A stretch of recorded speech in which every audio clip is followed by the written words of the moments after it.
Welcome back to Freedom Flicker, where we shine a light on the stories the mainstream media twists or ignores.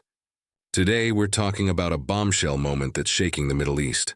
Israel's brazen airstrike on Qatar's capital, Doha, sparking an emergency summit where Arab and Muslim leaders came together in rare unity to condemn it as nothing short of state terrorism. This isn't just another skirmish. It's a direct assault on a U.S. ally hosting Hamas leaders, and the fallout could rewrite regional alliances. Stick around as we break it down, fact by fact. If you're new here, hit that subscribe button for more raw truths. Let's dive in. Picture this. It's September 9th, 2025. In the heart of Doha's upscale diplomatic quarter, Hamas's top political leaders are huddled, weighing a U.S.-brokered ceasefire proposal for Gaza. Suddenly, Israeli missiles rain down on their compound, smoke billows, buildings crumble, and Qatar's sovereignty is shattered in an instant. Israel confirmed the strike, targeting what they called terror masterminds, but Hamas says no one was killed. The damage? A gaping hole in international norms and Qatar's trust in its so-called protectors. This wasn't some remote drone hit. It was Israel's first direct attack on Qatari soil, home to the massive Al Udeid U.S. airbase and a key mediator in Gaza talks. Qatar's foreign ministry didn't hold back. A cowardly Israeli attack, a flagrant violation of all international laws. Saudi Arabia echoed that, calling it brutal aggression.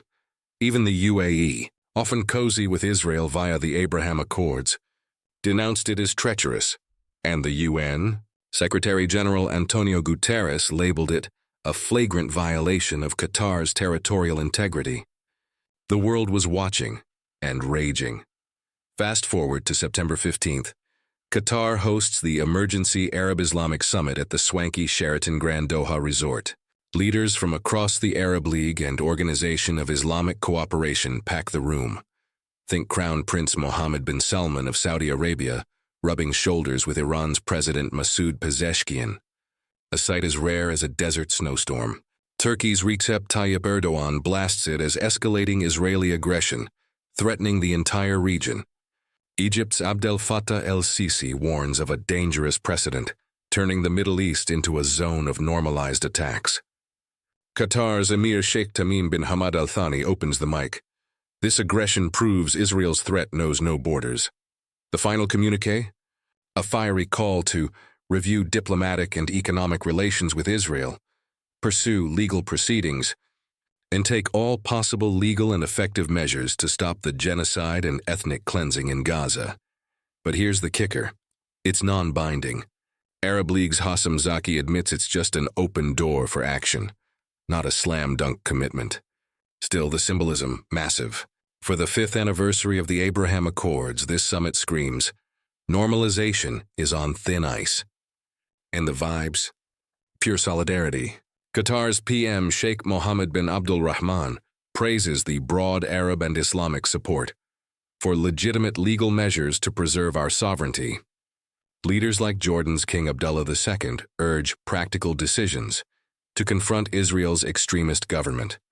Even the Houthis in Yemen chime in, saying Arab nations must pay attention before it's too late. This wasn't just talk. It was a wake-up call that Israel's reach has limits, and the Gulf's faith in U.S. protection is cracking. So, what does this mean for the freedom fight?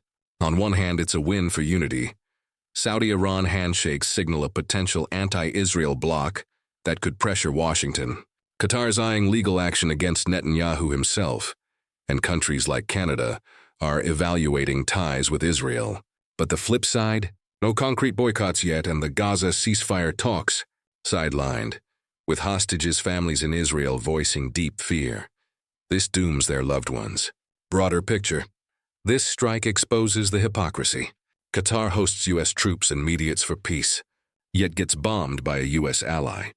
As Erdogan put it, it's time to end double standards. For the Palestinian cause, it's fuel, reminding the world that aggression abroad mirrors the horrors in Gaza. Will this spark real change or fizzle into rhetoric? Only time and your voices will tell. That's the unfiltered truth from the Doha summit, a roar against injustice that echoes far beyond the Gulf. What do you think? Will Arab leaders follow through? Or is this just another summit photo op? Drop your thoughts in the comments, smash that like button if you're Team Freedom, and subscribe to Freedom Flicker for more deep dives. Share this with a friend who needs to wake up. Stay fierce, stay free, see you next time.